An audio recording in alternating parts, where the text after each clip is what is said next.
How's it going, everybody? Welcome back to Hyenas Den, here with Bradley Kerwin. and Eliseo Garcia.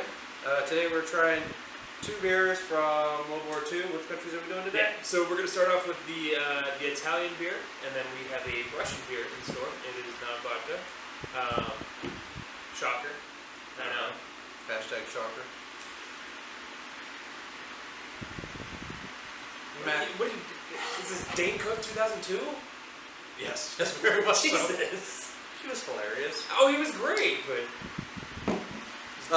So the first beer we're doing is the Italian beer, Peroni Nostro Azzurro. So it is it is Peroni.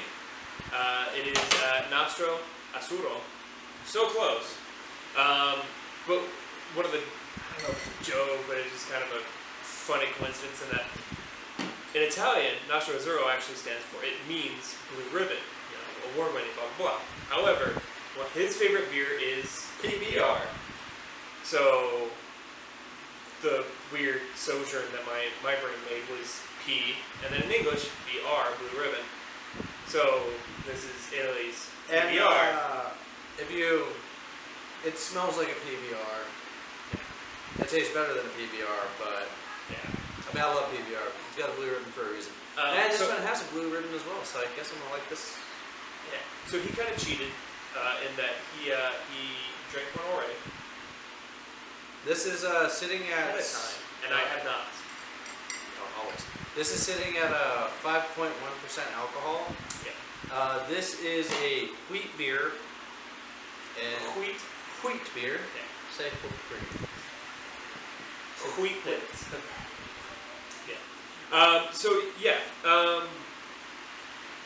Good beer from the initial reaction that I saw him have. I'm going to try it right now, but some of the details on it, I actually did my research this time around. It's a lager. Again, ABV is at 5.1. One of the funny things that I've, much like PBR or one of the American lagers, Coors, Miller, whatever, it's popular or widespread in Italy. Like it can be found anywhere. So that's kind of why we went with it. It's one of the better known beers. Yeah. However, the rating for it is higher in the U.S. than it is in Italy. By a lot. Well, we are a light lager country. Exactly. But that's kind of the thing. So how widespread this beer is in Italy, and I mean how easy it is to find over there. I'm surprised it has such a low rating over there. That could only, I don't understand how the popularity of it doesn't also coincide with a high rating. Because here we have international travelers. Well, then so that's kind of, but the thing is that the ratings are in Italy. They're made by Italian reviewers. But the thing is here, for this beer, we have a 4.4 out of 5 in the U.S. In Italy, it's 2.2. That's crazy to me. I just can't think. Then again, I hate Miller. I'm not a Coors fan. I don't like those shitty beers. But they're everywhere. So that's the only way that I can kind of correlate the two of they're widespread. I think they're terrible. So maybe the only people over there making reviews are these snooty people like me who don't like, our Coors and Miller PBR shit beer. Yeah, I got some bad news for him if you don't like those. But this is pretty good, according to the review. So it's got a good scent to it. It smells like, I'm sorry, Italy. It smells like a good, strong American beer. It smells like a good, strong lager. And I think that might be why I like it. It's like a better light American beer.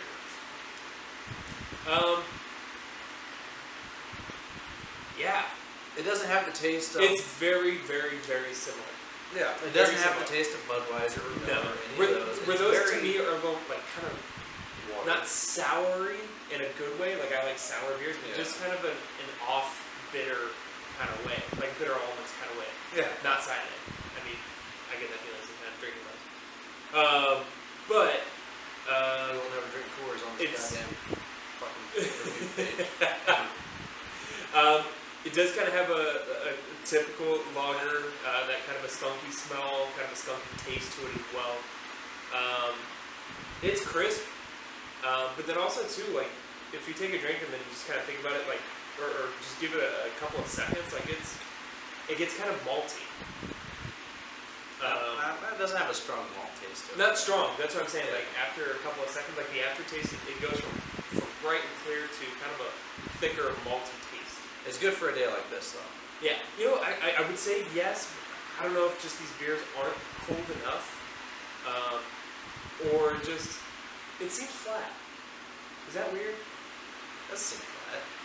It doesn't. No, all right. So what I think you have going I think it's not sharp. Well, I think what you have going on is the beers that we had in the previous episode. They might have spoiled me. Yeah, a little bit. We were on the higher end of those countries' beers, and this is one of the most popular ones. And here we're doing Italy's pours.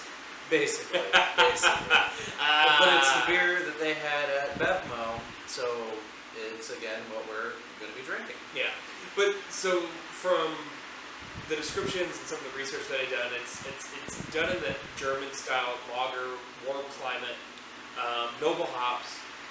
What else? It's bad on the stomach. Well, and so that's kind of thing, much like our beers would be. Yeah. Some of them, not anyways. PBR. But where like if you were to drink a ton of these, much like if you were to drink a ton of Millers or whatever, you're gonna get bloated. Oh, definitely. For sure. You feel like this. Yeah, it's got a lot of malt. It's lightly cooked corn, malt, Wheat. Yeah, This is noble hops again. Yeah. It's not bad. It's not great. Is it? I'll preemptively beer. tell you, it's not getting a high rating from me. That's definitely gonna hit I mean, it's beer. mid-range for me. It's hot. I'm thirsty. It's a good fine. start though. Oh, for It's a good sure, start. for sure. So if you're having a barbecue, and for the price of these beers, if I was having a barbecue, I'd pick up a fuck 12 pack.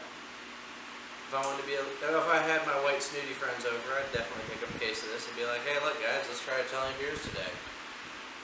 That's the price range. Is it an April Fool's joke? Like you're playing a No. prank on them? No, like if you're hanging out with your white friends who are just like I don't like a Bud Light. I don't like Coronas. Here's a Bud Light in Italian. Basically, they won't know it. They're like, oh my god, this is so much better than you just think in the back of your I mind. don't know if you're white friends and I know. Well, I just know You're better. really not, though. White? You speak more Spanish than True. no. Same. He's not really white. He's Mexican at heart. He's brown on the inside. And again, we're rocking our Bear Republic Red Rocket Ale cups. Make beer, not bombs. Still stand by. Make plenty of both. Obviously, we're going to be drawing a dichotomy between these two beers, in addition to the two sides that they represent in World War II. Again, we have a Axis versus Allied. Though, I do. The reason you didn't know this, did this intentionally, where I picked these two beers for last, for the most part, last. Because we may do an additional one with the U.S. But Well, I don't think the U.S. is automatically the winner of beers. No, the German won. That was so good. That was a good contender. It was so good. So we might have Germany versus America. Ooh, Yeah. final showdown. Exactly.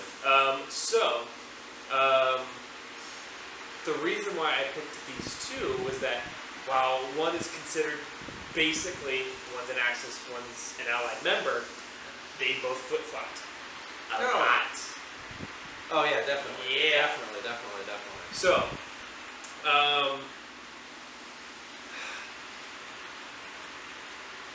it gets weird. So, 1940, Italy signs up after. So, in 1939, that's when World War II started, essentially. September 1st of 1939, Germany invades Poland. So, cut to 1940, Italy signs up with Mussolini, the fascist dictator of Italy, getting in cahoots with Hitler. I don't know why the air quotes. It's the real Hitler, not Hitler. But they throw in with them. Italy's this tiny little fuck off country. That's a great country to go visit. Oh, I'm sure. Rome, the Colosseum, there's so many astounding landmarks there. However, at this point in time, they're a fascist country that is iron gripped by Benito Mussolini. They throw in their lot with Hitler's Germany. But the thing is that come 1943, the Allies invade Salerno. So that included the U.S. That was, man, I might be getting this wrong, but that might have been the initial entry of the U.S. into World War II with British allies. So that was Salerno, Italy. D-Day wasn't until the very next year, June of 1944. Yeah, but we were already gearing up after the Pearl Harbor. Oh. So, come 1943, Allies invade Salerno. We took over the entire country in, how long do you think? Italy? Yeah.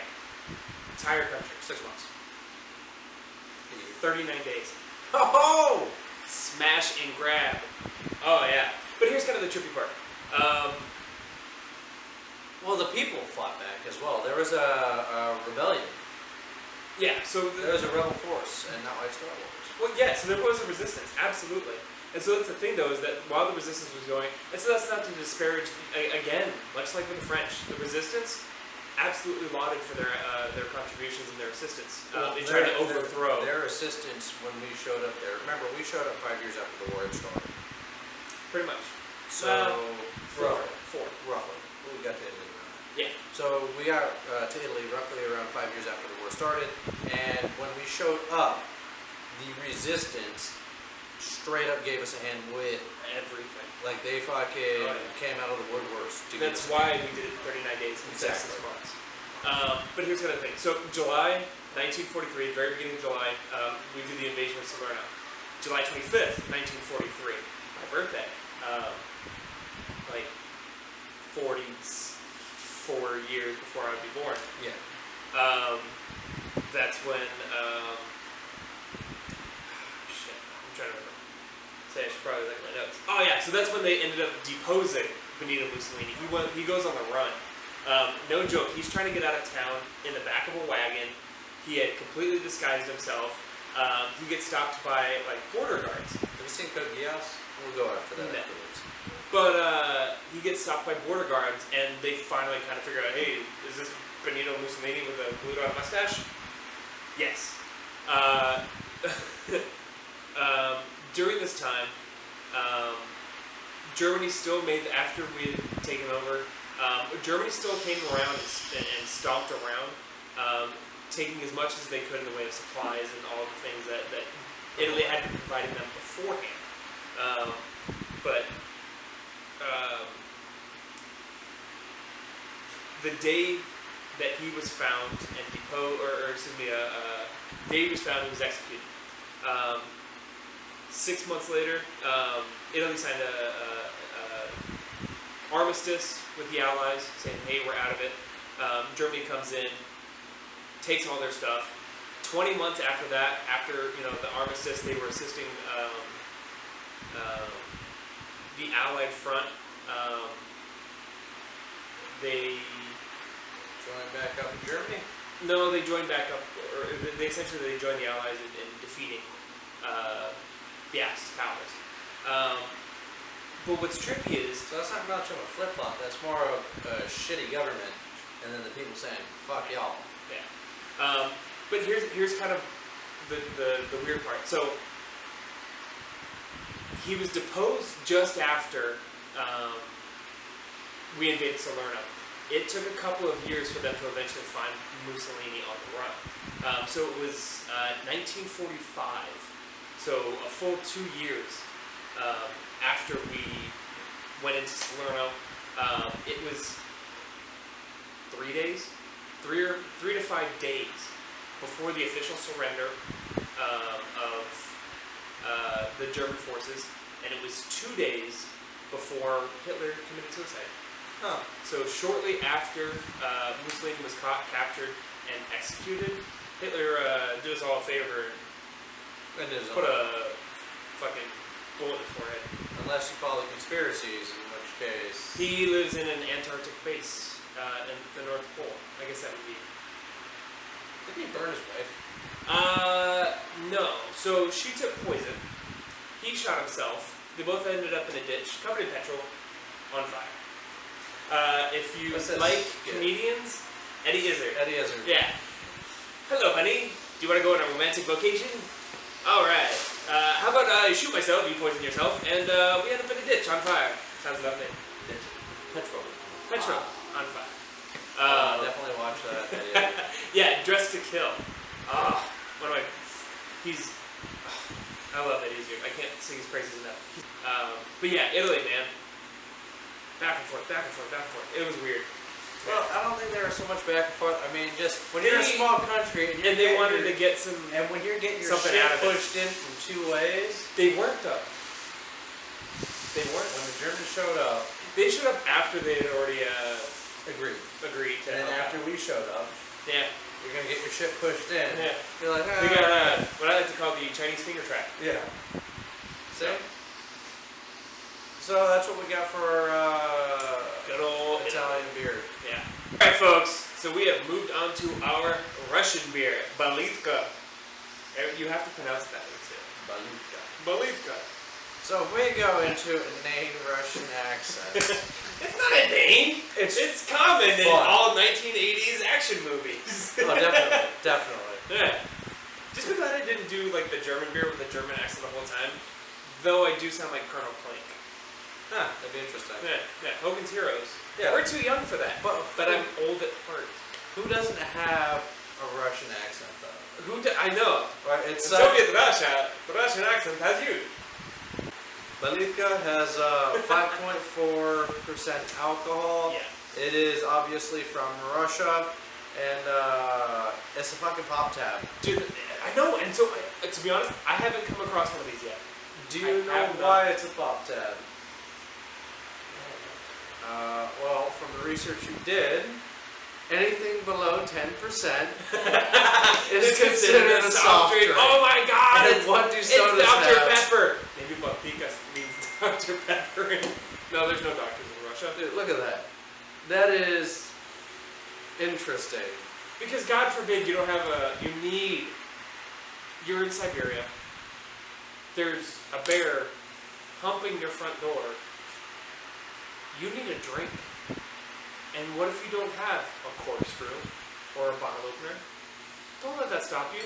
Pop tap. So what I'm going to do is I'm going to put a little bit in here for a test, and since it's a Russian beer, I'm going to drink the rest out of the bottle. Like a drunk. I mean, a Russian. Like a Russian. Like a good old Mother Russia. Soviet Russia. So the Soviet Union has not been around for a long time. Yeah. I'm having too much fun with this. I have this weird love-hate relationship with Russia just because it's like Florida, but all over. Oh yeah, definitely. It's woof. But yeah, Latika.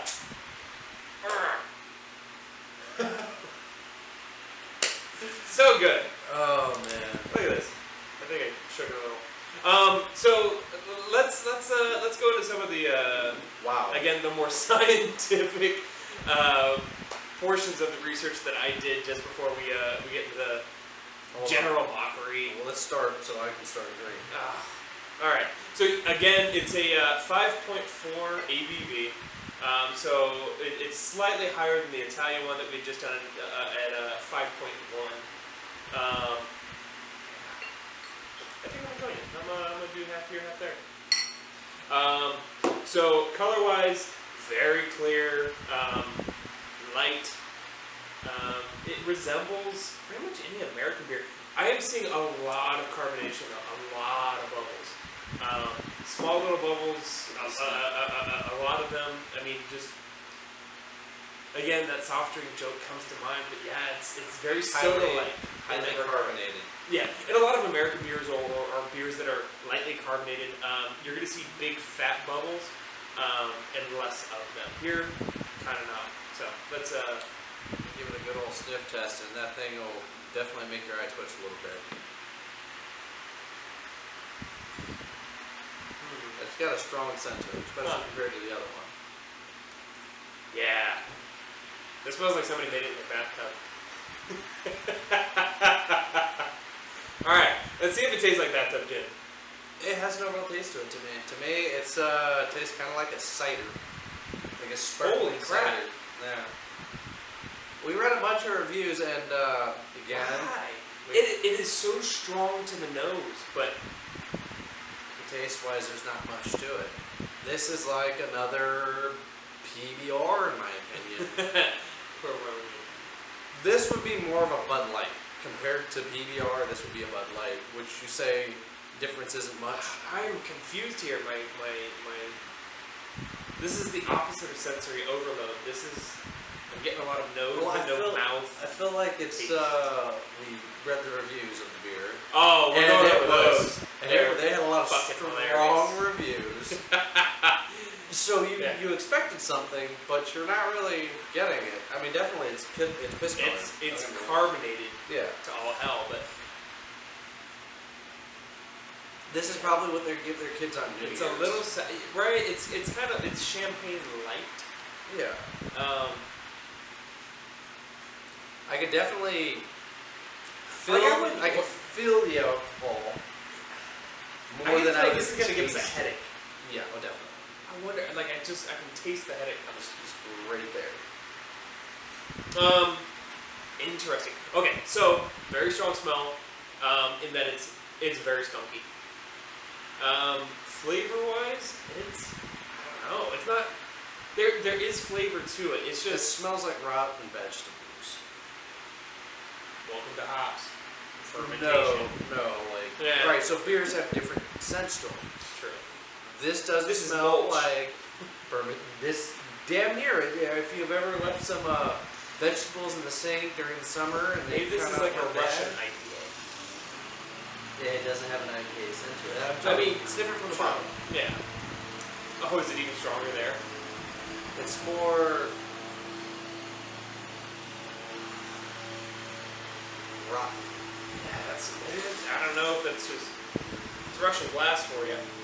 I mean, shit. These could have been fucking used beer bottles that they just get lucky. I mean, we don't fucking. It could be the. Ivan, we're out of beer. It's okay. I pissed in 120 of them. Some of them. Call it Baliska. Balitska.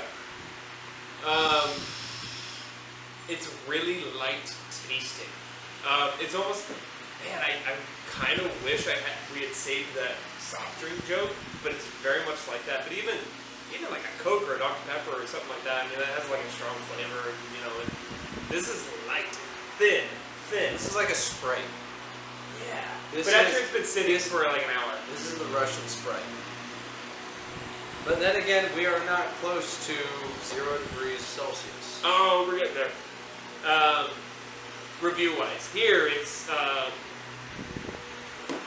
30 degrees Celsius. Read 27. 2 top reviews. Yeah. Or your two. We'll do some World War II. Yeah. And then we'll get back to the reviews. Alright, we'll do the face-off. So. Alright, so I'm going to read a couple of the reviews that I found on Beer Advocate. So this does have an overall lower... BeerAdvocate.com? Yeah, so BeerAdvocate.com. So this does have a lower overall rating. So it's out of 5. It has a 3.07 than the Peroni, which had a 4.4. So I'm just going to read a couple of the reviews just because they're hilarious. And you have the dichotomy between... I'm going to read 3 just so they have... Don't drink from the bottle? Don't drink from the bottle. It's bad. It's so much stronger. I think I'm going to try it just to say that I did. Oh, yeah, definitely. Get a couple so I'm going to drink... Or excuse me, I'm going to read 2 of the funnier ones, and then because there's a dichotomy between the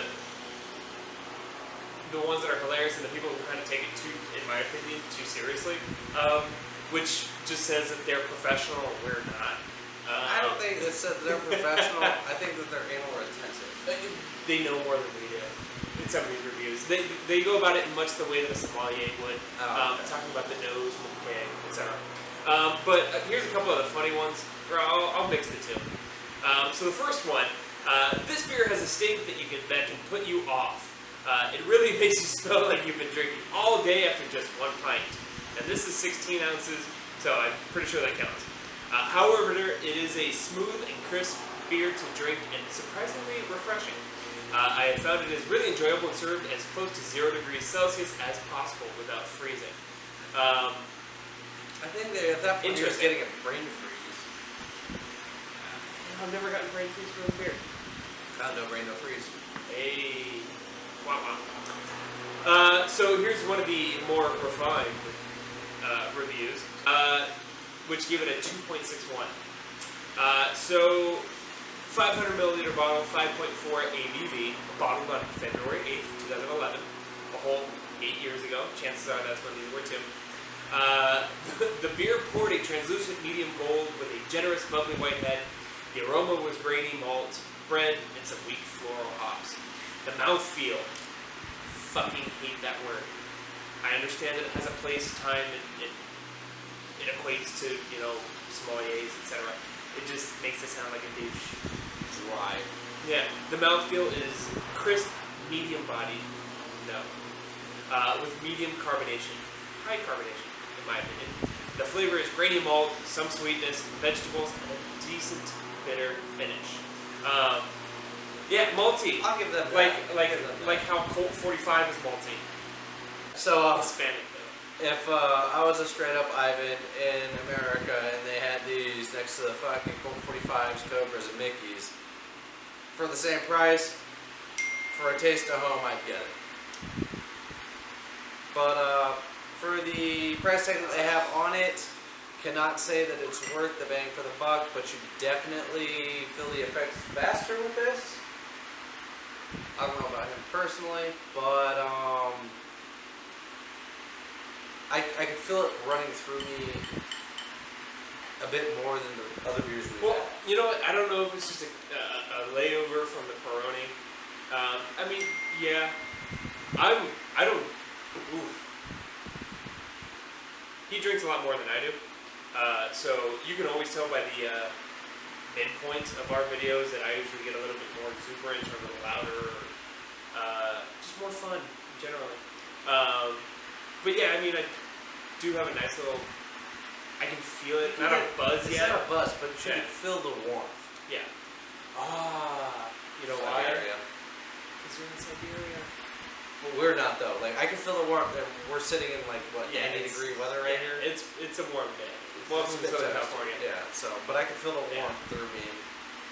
I don't know if I like it or not. It's not something I would definitely pick up again. With so many choices. Yeah. Okay. Okay. Yeah. If you were in Siberia and this is all you had, I'd slam it. Oh, like I said, if it was like the price of our Mickeys or Russia, World War II. So Russia. Fucking assholes. Just goes without saying. But no, I mean, I have, again, this love-hate love relationship with Russia because, again, Russia's kind of they're like our frenemies. They're our frenemies. I mean, that still technically holds true. That's what I'm saying. They're our frenemies. So Russia was with Germany, right? Until Germany decided to try to fuck them up the ass. And yes. So here's the crazy part. Hard no on Russia's part. So 1 week, exactly 7 days before Germany invaded Poland, Russia signed a non-aggression pact with Germany. That means that, hey, you do your thing, man. I'm gonna stay out of it. We're not gonna fuck with you. You don't fuck with us. But here's the trippy part. This didn't come up later, until later, during the Nuremberg trials. There was actually a secret portion of this pact where, because Germany didn't want to tussle with Russia, Russia is fucking huge. Yeah. Huge. And massive population, a ton of troops. Germany had enough on its plate that it wanted to devour without having to deal with Russia. And it's actually a running socialist country. Was. Well, it was a running socialist country where, and I'm heartbreak to say as a capitalist, socialism was kind of working there a little bit. Not yes greatly. And no. Not greatly. Because it was the beginning of socialism. So this is just after. Yeah. This is just after Lenin had taken over. They had essentially. But it was still working. They had massacred the bourgeoisie, the Romanovs. The thing is, Stalin's in power at this time. He signs a non-aggression pact with Hitler 1 week before September 1st, 1939, where they invaded Poland. The thing is that there was a secret portion of their pact where they would end up splitting countries with Germany. So, Russia had, as part of their non-aggression pact with Germany, had this secret portion of it. Essentially, it wasn't so much a non-aggression pact as a trade, where they essentially said that if we stay out of this, we let you kind of do whatever it is that you're planning on doing, which they knew fully well what they were going to fucking do. We're going to be splitting territories. So come September 1st, Germany invades Poland. And this is where I'm going to throw in a Polish joke. Because they're really fun. And the joke really is? funny. Do you know how Germany invaded Poland? No. They marched in backwards and said they were leaving. Yeah. That's one of my favorite fucking Polish jokes.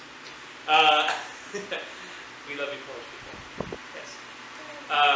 It's just that's a whole fucking joke too. But here's the thing. So September 1st, Germany invades. September 17th, Russia invades Poland. So here's kind of the thing. This is kind of where the Russian state eventually, begins accomplishing what would eventually become known as the USSR, which is the United Soviet States of Russia. Yeah. So all hell breaks loose. They're kind of coming in after Germany's mopped up and saying, "You took this? No. We took this. This is ours. Poland." Or Mother Russia.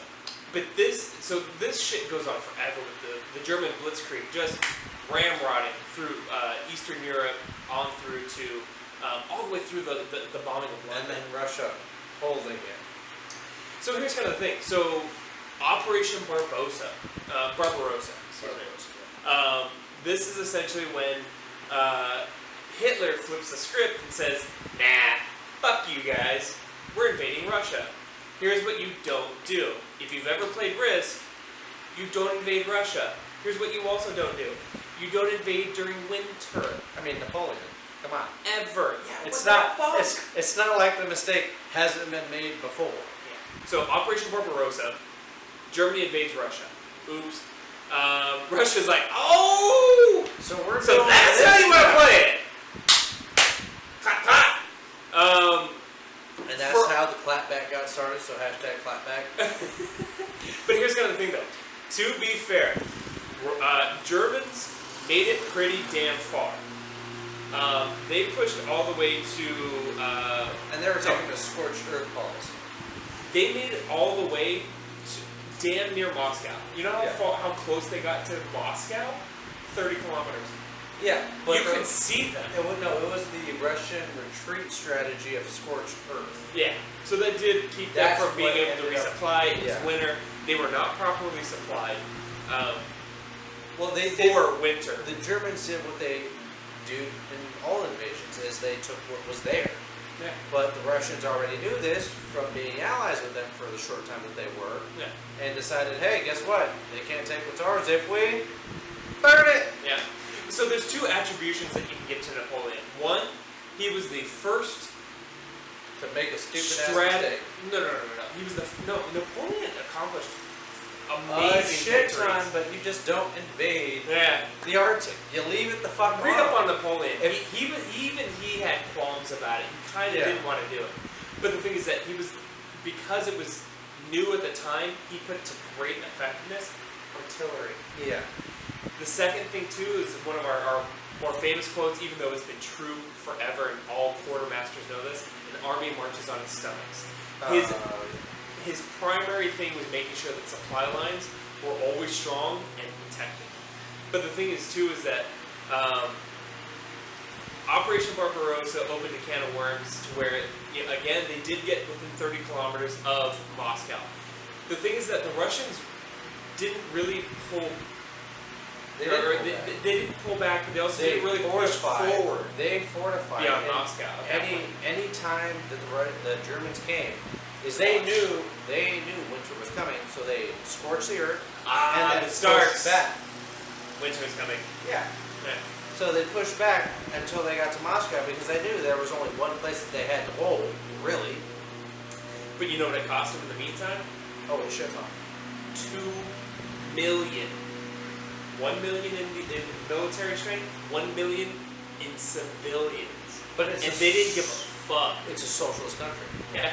Every life is for Mother Russia. So here's kind of the thing, though. So eventually, they end up pushing. So this invasion, Operation Barbarossa, really kicked off. It was June 22nd of 1941. So only 2 years after, or less than 2, just under 2 years after they had signed that non-aggression pact. They eventually, Stalin ends up attending the Tehran conference. And all this time, too, Russia's invaded Poland, they invaded Iran, with the British. They did all kinds of crazy shit. Russia tried to invade fucking Afghanistan. Well, that was in the years 80s. later. Yeah, that was in the 80s. But they end up attending the Tehran conference with Churchill and FDR, and there's a billion pictures of them, seated. But that's essentially when Russia threw in its lot with, with the Allies. Oh.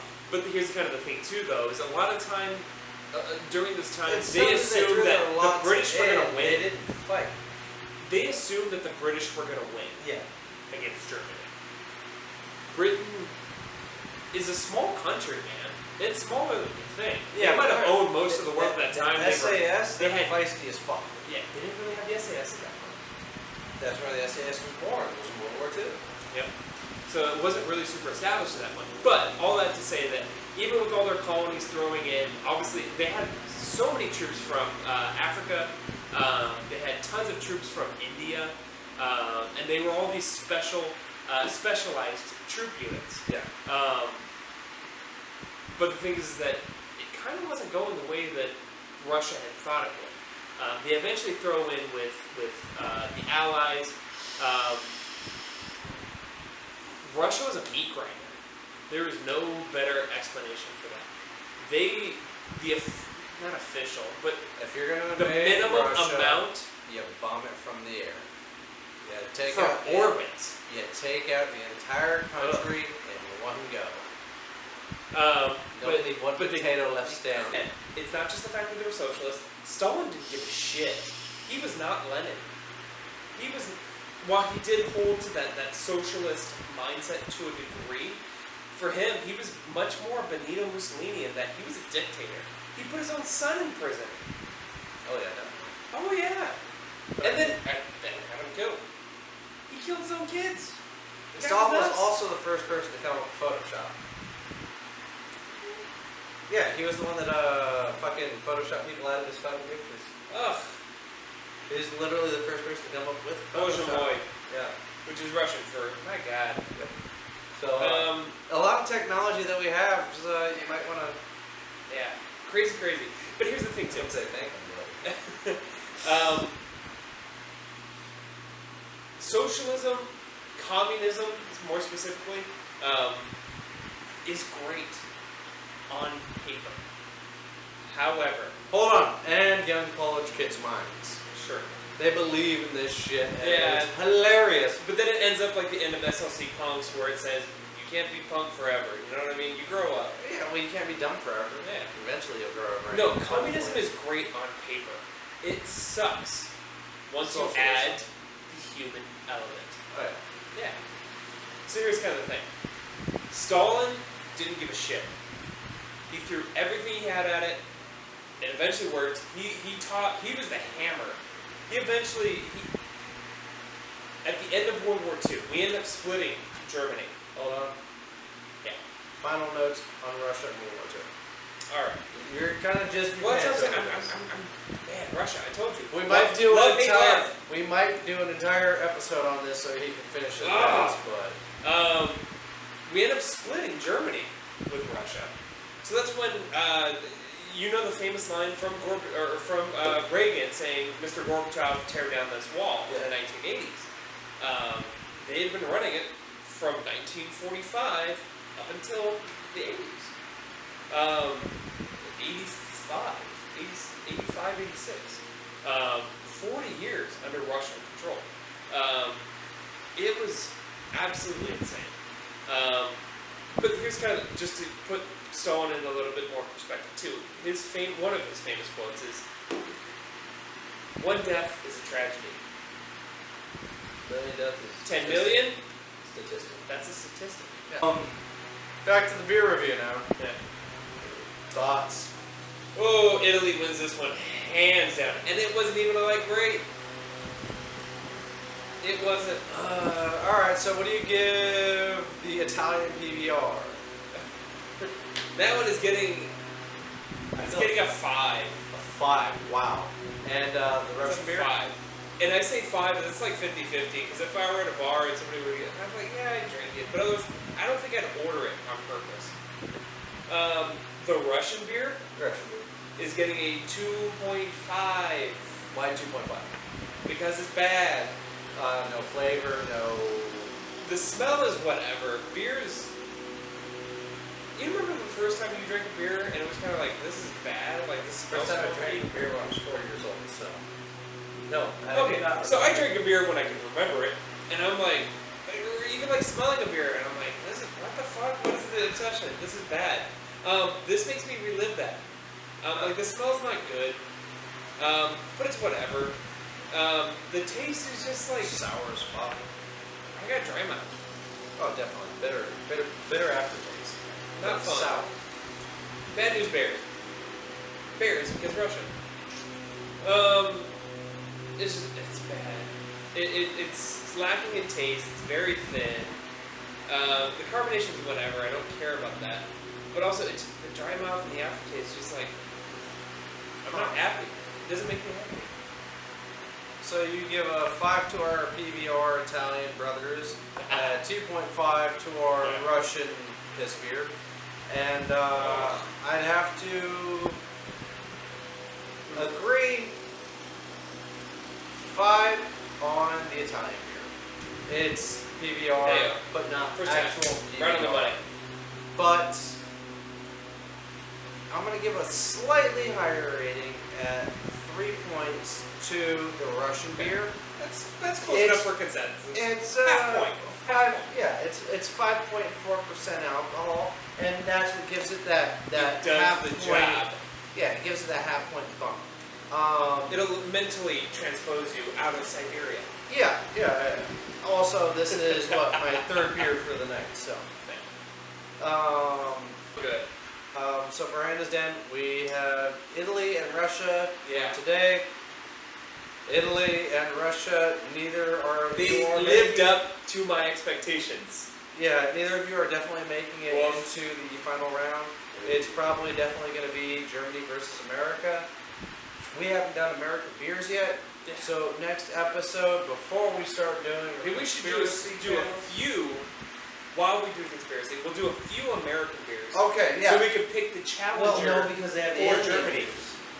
Holy crap, of course they do. Interesting. So, well, they're mostly American, so. One more video in sequential order for World War II. Then we're going to transition over to what I'm dying to do. I know what he's deep down dying to do, even if he doesn't want to admit it. Conspiracy. For there, we're going to try oddball beers. We're still going to review some beers here and there that are random and have nothing to do with conspiracy. This might be just some alien jibber jabber. Yeah, it's gonna alien, all kinds of Illuminati, whatever we decide to rant on about at the time, and we'll be going over the beers. And if something happens in the news, we'll cover that as well. Current events. I dig it. Little side stories. Yeah, well, That's a just shout out to that- my last podcast on the left, Amigos, side stories. Oh, well, definitely. But if you don't watch the last podcast on the left, They do a side stories thing that has